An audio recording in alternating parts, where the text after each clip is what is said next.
Hello, my dear viewers. Welcome to Study with Pia. Stop dreaming, start doing. যদি তোমরা আমাদের চ্যানেলে প্রথমবার ভিজিট করে থাকো অবশ্যই লাল রঙের সাবস্ক্রাইব বাটনটি প্রেস করে দেবে এবং তার সাথে সাথে অল নোটিফিকেশান অন করে রাখবে, যাতে করে আমরা যখনই কোনো ভিডিও আপলোড করব তার নোটিফিকেশান তোমার কাছে সবার আগে পৌঁছে যায়। এবং যদি তোমরা আমাদের অফিসিয়াল ওয়েবসাইট www.studywithpia.in এখনও ভিজিট না করে থাকো অবশ্যই ভিজিট করো, কারণ এখানে mock test, GK short trick, job news, current affair সব কিছু দেওয়া হয়। যদি তোমরা ফ্যাক্ট ভিডিও ভালোবাসো তাহলে অবশ্যই মিস্ট্রি মাইন্ডকে সাবস্ক্রাইব করো।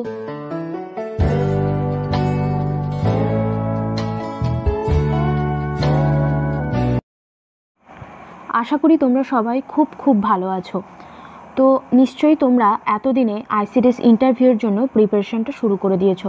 যদি এখনও পর্যন্ত শুরু না করে থাকো অবশ্যই বলবো তোমরা নিজেরা কিন্তু প্রিপারেশনটা শুরু করে দাও। সেটা আমাদের কাছে তোমরা যে ইন্টারভিউর প্রস্তুতি নিচ্ছ সেটাও করতে পারো, কিংবা বাড়ি বসে নিজেরাও করতে পারো। আমি তার জন্য কিন্তু বিভিন্নভাবে তোমাদের নোটস দিয়ে যাই, কারেন্ট অ্যাফেয়ার্স দিয়ে যাই, তাছাড়া বিভিন্ন যে আমাদের গুরুত্বপূর্ণ ছেলেমেয়েরা যে ইন্টারভিউগুলো দিচ্ছে সেগুলো পর্যন্ত আমি তোমাদের সবচেয়ে ভালো ইন্টারভিউগুলো তোমাদের কাছে পৌঁছে দিচ্ছি। তো এগুলো একদম ফ্রিতে আছে, তোমরা অবশ্যই কিন্তু সেই ভিডিওগুলো দেখেও প্রস্তুতি নিতে পারো। এবং যারা স্পেশালভাবে আমাদের কাছে ইন্টারভিউর যে প্রিপারেশন সেটা নিতে চাইছো, তো তাদের জন্য বলি যে তোমরা অনেকেই জানিয়েছো যে 19 তারিখে তোমাদের WBCS আছে এবং তার আগেও তোমাদের NTPC রয়েছে। তো তাদের জন্য একটা স্পেশাল ব্যাচ আমরা শুরু করছি 20 তারিখ থেকে। তো 20 তারিখ ঠিক রাত 8টা থেকে আমাদের কিন্তু নতুন একটা ব্যাচ শুরু হচ্ছে। তোমরা চাইলে এই স্ক্রিনে দেওয়া নাম্বারে আমার সঙ্গে যোগাযোগ করতে পারো, এটাই আমার হোয়াটসঅ্যাপ নাম্বার। ওকে, তো চলো আজকে কিন্তু ভীষণ গুরুত্বপূর্ণ একটা সেশন হতে চলেছে। তোমরা কিন্তু প্রথম থেকে শেষ পর্যন্ত দেখবে এবং পারলে প্লিজ দয়া করে একটা খাতা তৈরি করে নাও এবং সেটাতে এইগুলো একটু নোট ডাউন করে রাখো। তো আজকে আমরা যেই টপিকগুলোর উপরে পড়াশোনা করব সেগুলি হচ্ছে ভাইরাস অ্যান্ড ব্যাকটেরিয়া নিয়ে, যেখান থেকে তোমাদের কোশ্চেন করতে পারে আইসিডিএস ইন্টারভিউ হোক, কিংবা যদি তোমরা এই ভিডিওটা আইসিডিএস দেওয়ার সময় দেখে থাকো তাহলে। এবং তারপর হচ্ছে ওমেন এম্পাওয়ারমেন্ট নিয়ে আমরা কথা বলবো, অর্থাৎ নারী ক্ষমতায়ন। এবং তারপরে কথা বলবো women health care and pregnancy care নিয়ে। এবং তারপরে কথা বলবো প্রেগনেন্ট ওমেন ভ্যাকসিনেশন এবং তার সাথে সাথে চাইল্ড ভ্যাকসিনেশন। প্রত্যেকটা টপিক নিয়ে একদম এই ভিডিওটা থাকছে, একদম ফুল ভিডিও।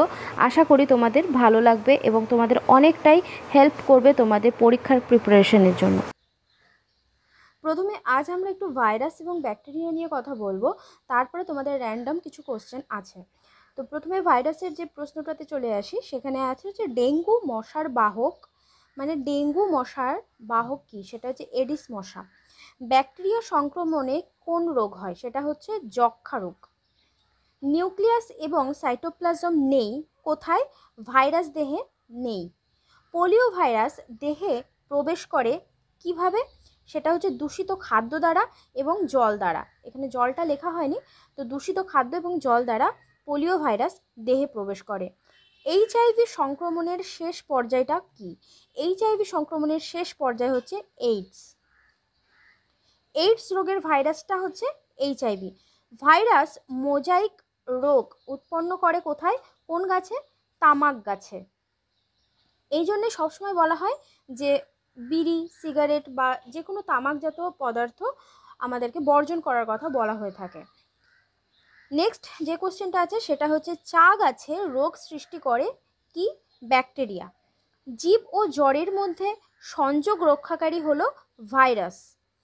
যক্ষ্মার টিকা কোনটা, যক্ষ্মার টিকা হচ্ছে BCG। তোমরা যারা ভ্যাকসিনেশনের ভিডিওটি দেখোনি এখনও, তারা অবশ্যই দেখে নিও, অনেক ইনফরমেশন ওখানে আছে। নেক্সট কোশ্চেন, পেনিসিলিন আবিষ্কার করেন কে, সবাই মোটামুটি জানো, আলেকজান্ডার ফ্লেমিং। ব্যাকটেরিয়াজনিত রোগ হয়, রোগ নয় কোনটি, সেটা হচ্ছে পোলিও, ব্যাকটেরিয়াজনিত রোগ নয়। অ্যানথ্রাক্স রোগের টিকা আবিষ্কার করেন কে, লুইস পাস্তুর বা লুই পাস্তুর। ভাইরাস একটি কোষহীন জীব। এইডস এর ফুল ফর্মটা কি, acquired immune deficiency syndrome. Bird flu এর নাম মোটামুটি সবাই শুনেছ, তো এর উৎসটা কি, মুরগি, মুরগির দেহ থেকে আসে হচ্ছে বার্ড ফ্লু। ডিপথেরিয়া রোগ আক্রান্ত হয় দেহের কোন অংশ, ডিপথেরিয়া রোগে আক্রান্ত হয় দেহের কোন অংশ? সেটা হচ্ছে গলা। যেসব ভাইরাস ব্যাকটেরিয়াকে আক্রমণ করে তাদেরকে কি বলা হয়? ব্যাকটেরিওফাজ। আমি এই কোশ্চেনগুলো খুব ভালোভাবে পড়িয়ে দিয়েছিলাম। যারা আমার ব্যাকটেরিয়া এবং ভাইরাসের ক্লাসটা করেছো এবং যারা করোনি, নিচে ডেসক্রিপশন বক্সে বায়োলজির বা জীবন বিজ্ঞানের যে প্লেলিস্টটা আছে সেখানে গিয়ে তোমরা দেখে নিও। সেখানে কিন্তু ভাইরাস এবং ব্যাকটেরিয়ার শর্ট ট্রিকও বলে দেওয়া আছে, অবশ্যই দেখে নিও, খুব কাজে লাগবে। কারণ এই চ্যাপ্টার থেকে প্রচুর কোশ্চেন আসে যে কোনো পরীক্ষায়, সেটা পিএসসির যে কোনো পরীক্ষা হোক বা সেন্ট্রালের। হেপাটাইটিস রোগের প্রধান কারণ কি? সেটা হচ্ছে ভাইরাস। যে সকল প্রাণী এক মানবদেহ অন্য মানবদেহের রোগ জীবাণু বহন করে তাকে কি বলা হয়? তাকে বলা হয় হচ্ছে ভেক্টর।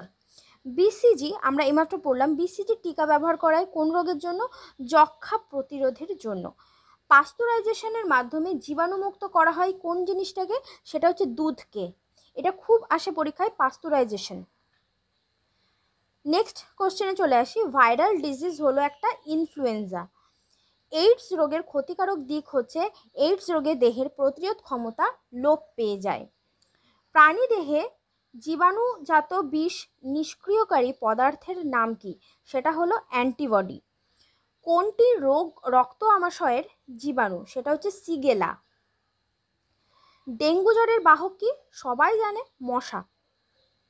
রাইজোবিয়াম হলো ব্যাকটেরিয়া যেটি কলেরা, টাইফয়েড এবং যক্ষ্মা রোগ সৃষ্টি করে, সেটা কি? সেটাও হচ্ছে একটা ব্যাকটেরিয়া। যেসব অণুজীব রোগ সৃষ্টি করে তাদের কি বলা হয়? প্যাথোজেনিক। প্লেগ রোগের ব্যাকটেরিয়ার নাম কি? ইয়ারসিনা পেস্টিস। নেক্সট কোশ্চেনে চলে আসি। জলবসন্তের রোগ জীবাণুর নাম কি? সেটা হচ্ছে ভ্যারিসেল্লা। ভ্যারিসেল্লা হচ্ছে জলবসন্তের রোগ জীবাণু। স্ট্রিট ভাইরাসের জীবাণু কি? সেটা হচ্ছে র্যাবিস রোগের। স্ট্রিট ভাইরাস জীবাণু হলো র্যাবিস রোগের। বায়ুর মাধ্যমে সংক্রমিত হয় কি? ইনফ্লুয়েঞ্জা। নেক্সট আমরা র্যান্ডম কোশ্চেনে চলে আসি।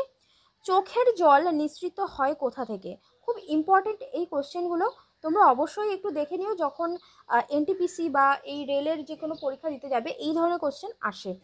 চোখের জল নিঃসৃত হয় লেক্রিমাল গ্রন্থি থেকে। নার্ভের মাধ্যমে প্রবাহিত আবেগের গতি প্রতি সেকেন্ডে কত মিটার? সেটা হচ্ছে 125 মিটার। একজন সুস্থ মানুষের একটি হৃদকম্পন সম্পূর্ণ হতে কত সময় লাগে? সেটা হচ্ছে 0.4 second.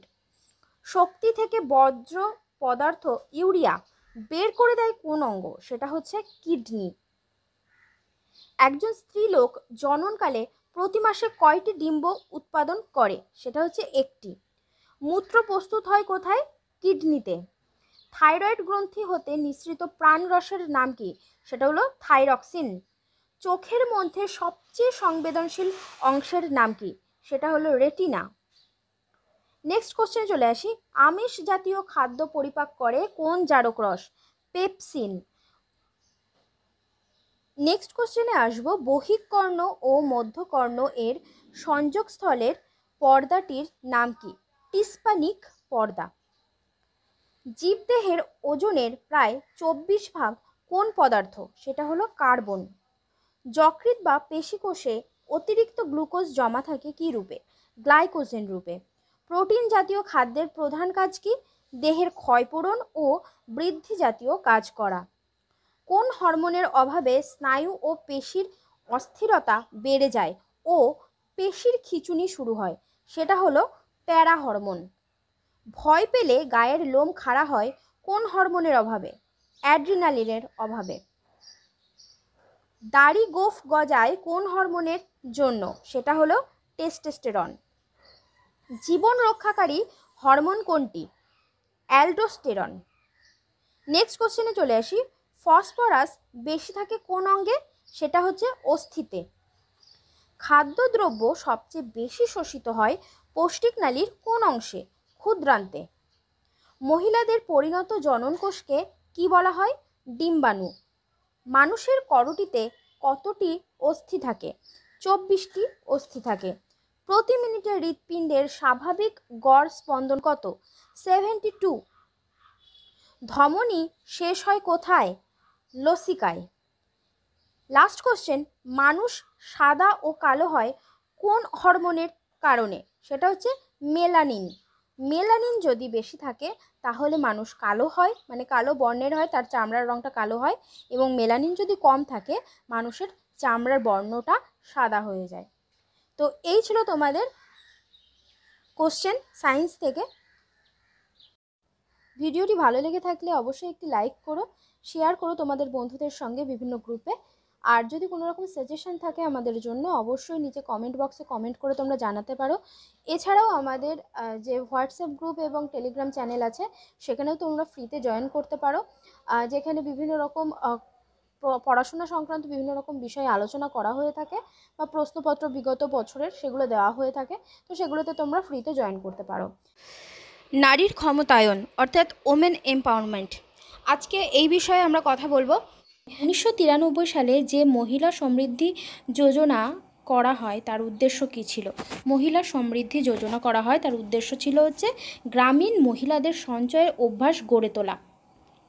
Next question, Kasturba Gandhi বালিকা বিদ্যালয় কত সালে গঠন করা হয়?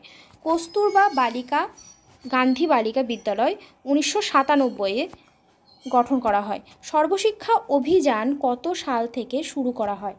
2000 সাল থেকে সর্বশিক্ষা অভিযান শুরু করা হয়। জননী সুরক্ষা যোজনার উদ্দেশ্য কী ছিল? জননী সুরক্ষা যোজনার উদ্দেশ্য ছিল গর্ভবতী মা এবং নবজাতক শিশুদের মৃত্যুহার কমানো। তোমরা জানো যে আমরা প্রকল্প কথা কিন্তু শেষ করে দিয়েছি, 6টা পার্ট আছে ওখানে, তোমরা সেটা দেখে নেবে। সেখানে সমস্ত রাজ্যের যতগুলো স্কিম আছে সেগুলো সম্পর্কে কথা বলা হয়েছে। এবং আমি এর পরবর্তী ভিডিওতে সেন্ট্রালের যতগুলো স্কিম আছে মোটামুটি আইসিডিএসের জন্য ইম্পর্টেন্ট, আমি সেইগুলো নিয়ে ডিটেলসে আলোচনা করে দেব। তারপর আছে 7 number question, mid day meal scheme কত সালে শুরু করা হয়? 1995-তে। সর্বশিক্ষা অভিযানের বয়সসীমা কত? 6 থেকে 14 বছর।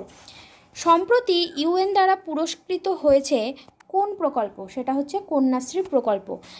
এইবার এই কোশ্চেনটা খুব আসতেই পারে, কন্যাশ্রী দিবস কবে পালন করা হয়? সেটা হচ্ছে 14ই আগস্ট।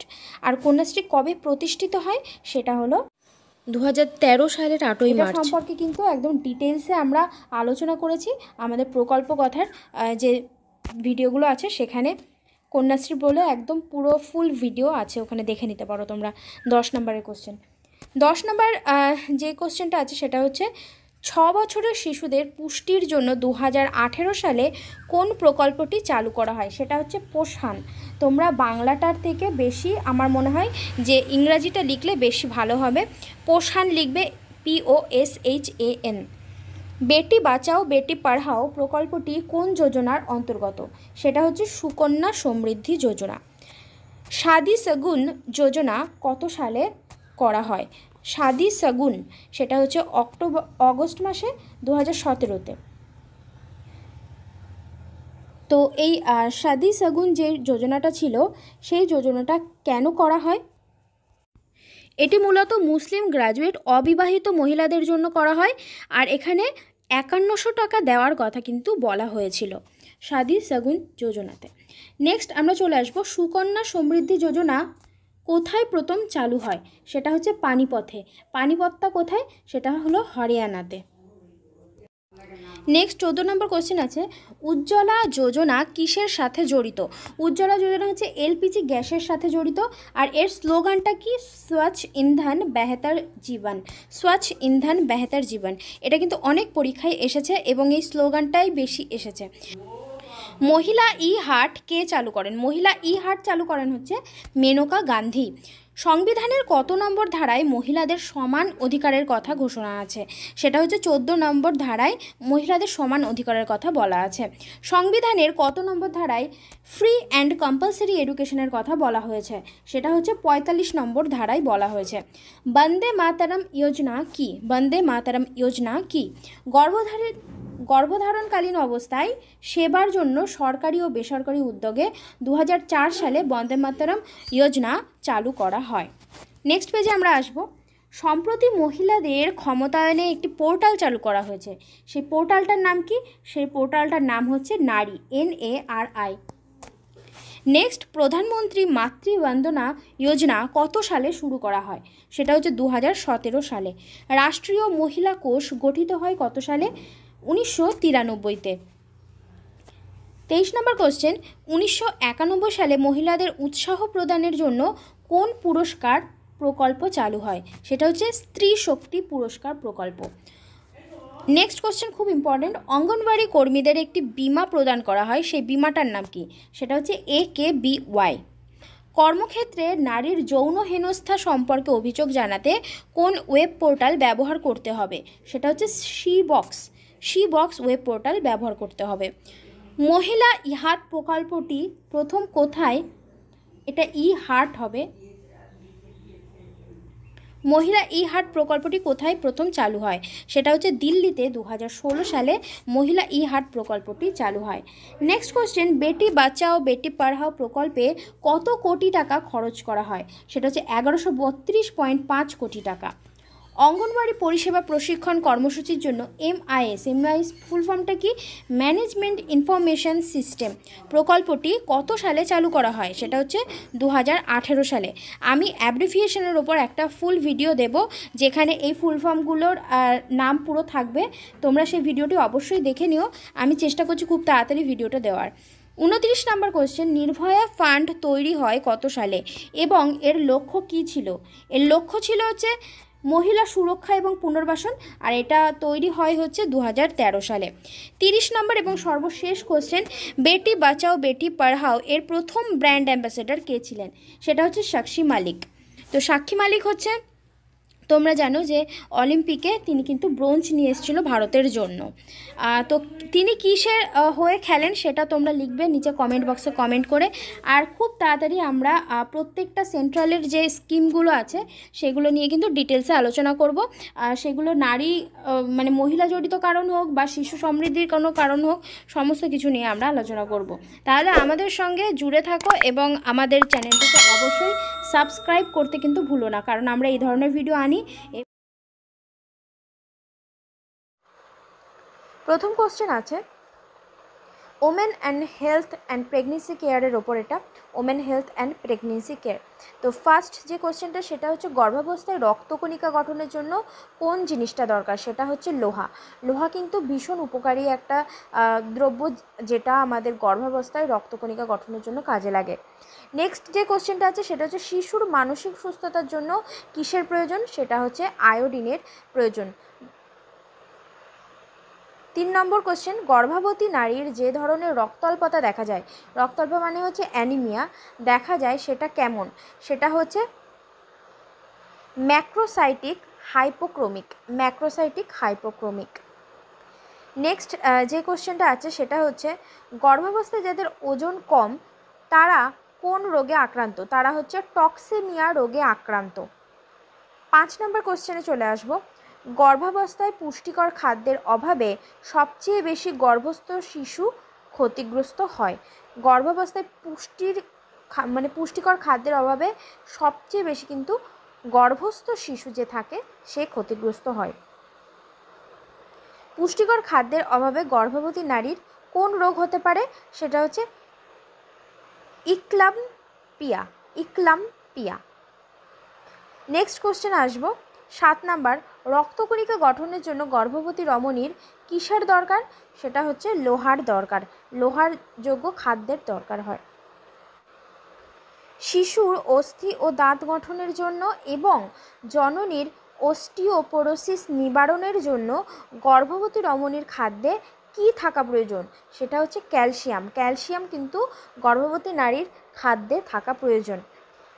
মাতৃস্তনে পুষ্টি শিশুদের শারীরিক অসুখের আশঙ্কা কমে থাকে, অর্থাৎ মাতৃস্তন কিন্তু পুষ্টির জন্য শিশুদের ভীষণ দরকার, কারণ এটা থেকেই তার শরীরে যত রকম অসুখ সেগুলোর আশঙ্কা আস্তে আস্তে কমে যায়। মায়ের খাদ্যে পুষ্টিকর খাদ্যের অভাব হলে মায়ের সঞ্চিত খাদ্য অস্থি ও দেহকোষ থেকে তৈরি হয়। মায়ের খাদ্যে যদি পুষ্টির কোনো রকম অভাব হয় তাহলে সেটা কিন্তু অস্থি এবং দেহকোষ থেকেই তৈরি হয়ে যায়। নেক্সট 11 নম্বর কোশ্চেন, জন্মের পর প্রথম কত মাস শিশুর একমাত্র খাদ্য হচ্ছে মাতৃদুগ্ধ? সেটা হচ্ছে 6 থেকে 7 মাস কিন্তু একটা শিশুর জন্মের পর তার খাদ্য হওয়া উচিত। উপযুক্ত খাদ্য পেলে শিশুর কি হবে? ওজনটা বেড়ে যাবে। মাতৃদুগ্ধের প্রধান প্রোটিন হলো ল্যাক্টো অ্যালবুমিন। মাতৃদুগ্ধের প্রধান প্রোটিন হচ্ছে ল্যাক্টো অ্যালবুমিন। নেক্সট যে কোশ্চেনটা, শিশুর দাঁত উঠলে তাকে কি খাদ্য দিতে হবে? আস্তে আস্তে শক্ত খাদ্য দেওয়া তাকে অভ্যাস করাতে হবে। মাতৃদুগ্ধের ফ্যাট সহজে হজম হয় কারণ মাতৃদুগ্ধে কি আছে? মাতৃদুগ্ধে আছে লাইপেজ। এই কোশ্চেনগুলো কিন্তু খুব ইম্পর্টেন্ট। এখানে টোটাল 50টা কোশ্চেন আছে, 50টা কোশ্চেনই মোটামুটি ইম্পর্টেন্ট। মাতৃদুগ্ধে ক্যালসিয়াম এবং ফসফরাসের অনুপাত কত থাকে? সেটা হচ্ছে 2:1 অনুপাতে থাকে। মাতৃদুগ্ধে কখনো কিসের অভাব হয় না? তামার অভাব হয় না। শিশুর যকৃতে বেশি লোহা জমলে শিশু কোন রোগে আক্রান্ত হয়? সেটা হচ্ছে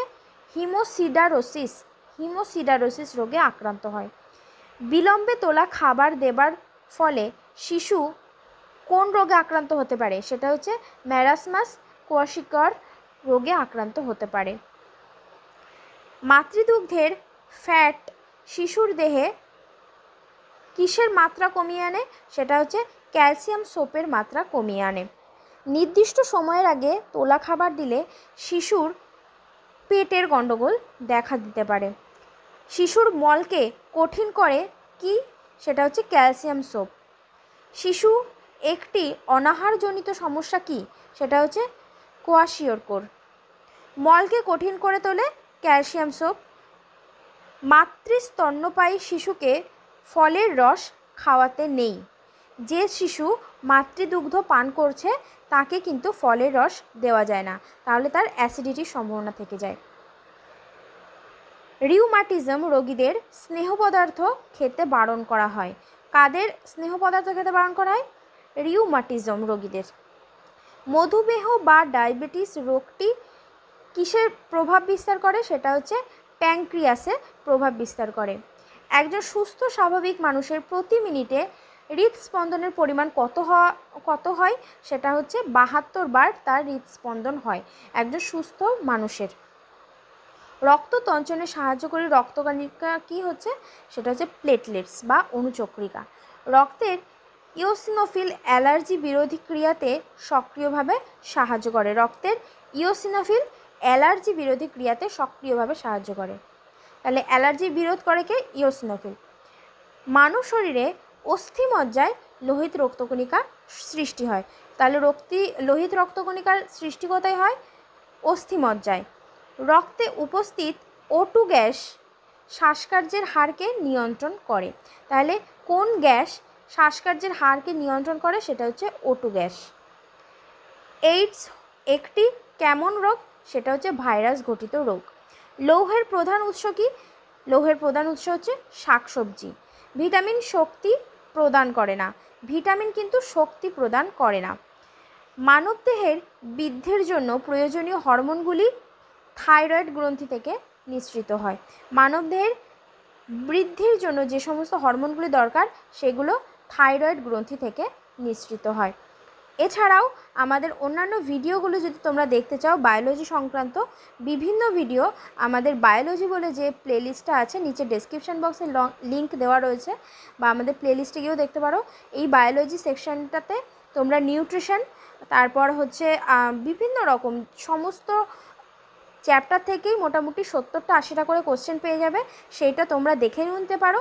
আবার যদি ইচ্ছা হয় তাহলে সেটা নিচে ডেসক্রিপশন বক্সে লিঙ্ক দেওয়া থাকে, সেখান থেকে তোমরা ডাউনলোডও করে নিতে পারো। তো প্রথমে ভ্যাকসিনেশন কি আমাদের জানতে হবে, অর্থাৎ টিকা কি। তো টিকা হচ্ছে মানব শরীরে সংক্রামক রোগের হাত থেকে রক্ষা করার জন্য দেওয়া হয়, যাতে ভবিষ্যতে আমরা কোনো মারণ রোগের কবলে না পড়ি। তো ভারত সরকার কিছু কিছু টিকা আমাদের দিয়ে থাকে, সেগুলো হচ্ছে ডিপথেরিয়া, হুপিং কাশি, টিটেনাস, পোলিও, হেপাটাইটিস বি, এই জিনিসগুলো দেওয়া হয়ে থাকে। তো আমরা প্রথম থেকে আজ এই টিকার ফুল ফর্মগুলো একটু দেখে নেব, যে কোন টিকাকে কি নাম দেওয়া হয় এবং আমরা সংক্ষেপে যেই নামগুলো বলি। তো প্রথমে চলে আসছি টিটি, অর্থাৎ টিটেনাস টক্সাইড বা টক্সিয়ড, টিটেনাস টক্সিয়ড। তারপর হচ্ছে hepatitis B, hepatitis B vaccine, hepatitis B ভ্যাকসিনকে হেপাটাইটিস বি ভ্যাকসিন। তারপর হচ্ছে ওপিভি, ওপিভি মানে হচ্ছে oral polio virus vaccine, oral polio virus vaccine. তারপর হচ্ছে বিসিজি, বিসিজি হচ্ছে bacillus Calmette Guerin, bacillus Calmette Guerin. এই বিসিজিটা অনেক পরীক্ষায় এসছে, শুধু আইসিডিএস না, আইসিডিএসের জন্য তো ইম্পর্ট্যান্ট অবশ্যই, এবং পিএসসির আরও কিছু পরীক্ষা ছিল যেখানে কিন্তু এটা দিয়েছে অনেকবার। তারপর আসছে এমএমআর, এমএমআর মানে হচ্ছে মেজলস অর্থাৎ হাম, মাম্পস এবং রুবেলা ভ্যাকসিন। এমএমআর এই তিনটেকে একসঙ্গে বলা হয় এমএমআর।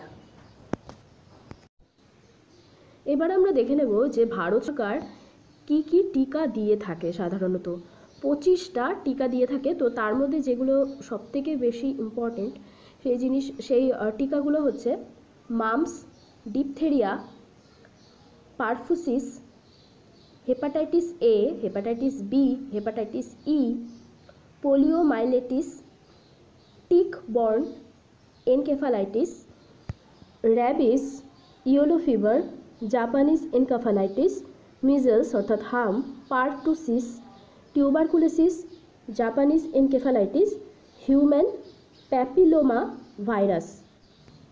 এবার আমরা দেখে নেব যে প্রেগন্যান্ট ওমেন ভ্যাকসিনেশন কী কী, এদেরকে যখন তারা প্রেগনেন্ট থাকে কোনো মহিলা, তাদেরকে কী কী ভ্যাকসিন নিতে হয়। তো চলো দেখে নিই। প্রথমে হচ্ছে TT1, TT1 হচ্ছে যখন তারা প্রেগনেন্ট থাকে, ডিউরিং প্রেগনেন্সি। তারপর হচ্ছে TT2, 1 dose from TT1 4 week letter, অর্থাৎ ওই TT1টা যখন নেওয়া হয় তার ঠিক 4 সপ্তাহ পরে এই TT2টা নিতে হয়। তারপর হচ্ছে TT বুস্টার, TT বুস্টারটা হচ্ছে 3 বছরের মধ্যে এই TT বুস্টারটা প্রেগনেন্ট ওমেন যারা থাকে তাদেরকে নিতে হয়। এবার আমরা দেখব যে বেবি ভ্যাকসিনেশন, অর্থাৎ বাচ্চাদের কি কি ভ্যাকসিন দেওয়া হয় সেই সম্পর্কে দেখব। প্রথমেই বেবিকে যখন দেওয়া হয়, যেটা হচ্ছে সদ্যজাত একদম শিশু যারা থাকে তাদেরকে প্রথমে দেওয়া হয় BCG, তারপর দেওয়া হয় OPV0, hepatitis B birth dose, অর্থাৎ জন্মের সময় অথবা 1 বছরের মধ্যে এই হেপাটাইটিস বি বার্থ ডোজ যেটা দেওয়া হয়ে থাকে। সাধারণত এটা একদম যখনই বাচ্চাটা হচ্ছে সেই ডেলিভারি টেবিলেই কিন্তু এই ভ্যাকসিনেশনগুলো দেওয়া হয়ে থাকে। তারপরে চলে এসেছে যে 6 উইক, অর্থাৎ বাচ্চার জন্মের 6 সপ্তাহ পর OPV1 দেওয়া হয়। প্রথমেরটা ছিল OPV0 এবং তারপরটা হচ্ছে OPV1, তারপর হচ্ছে পেন্টা 1। পেন্টা 1-এর মধ্যে কী কী আছে? ডিপিটি, হেপাটাইটিস বি আর HIV, এই তিনটের ভ্যাকসিনেশন দেওয়া হয়। তারপর হচ্ছে 9 মান্থস, 9 মাসের মধ্যে তাদেরকে দেওয়া হয় হচ্ছে MMR1, MR আর হচ্ছে মিজলস অর্থাৎ হামের জন্য।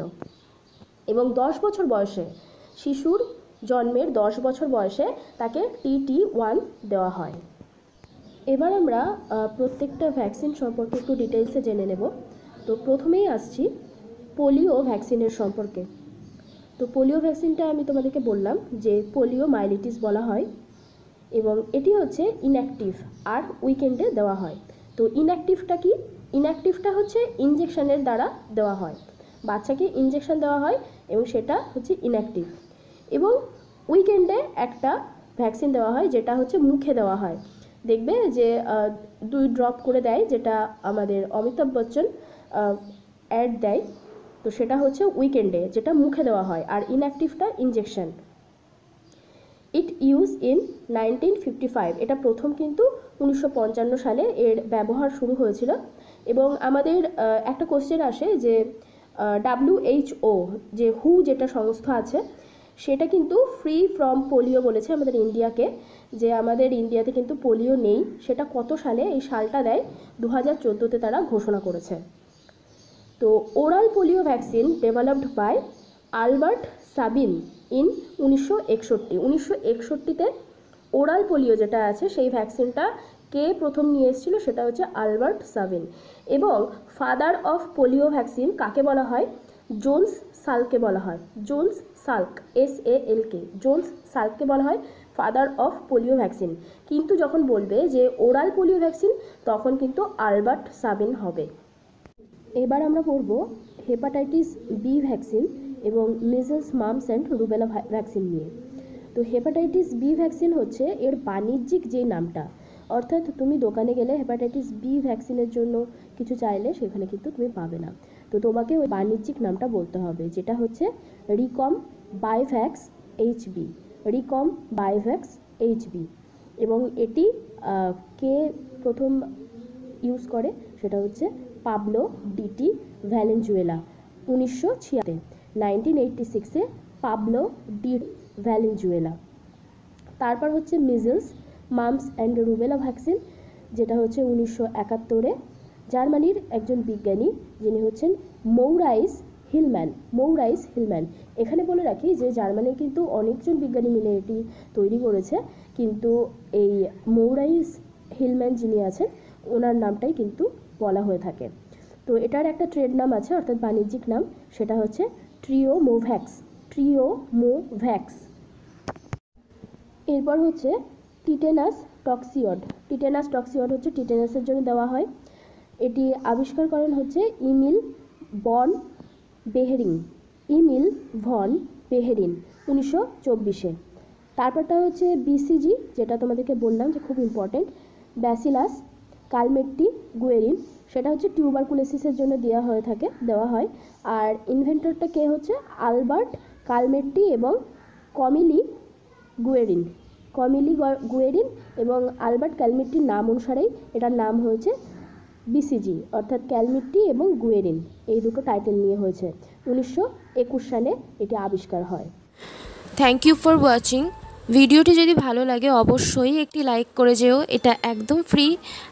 অনেকবার বলতে ভালো লাগে না, কিন্তু একটা লাইক আমাদেরকে অনেকটা উৎসাহ যোগায়।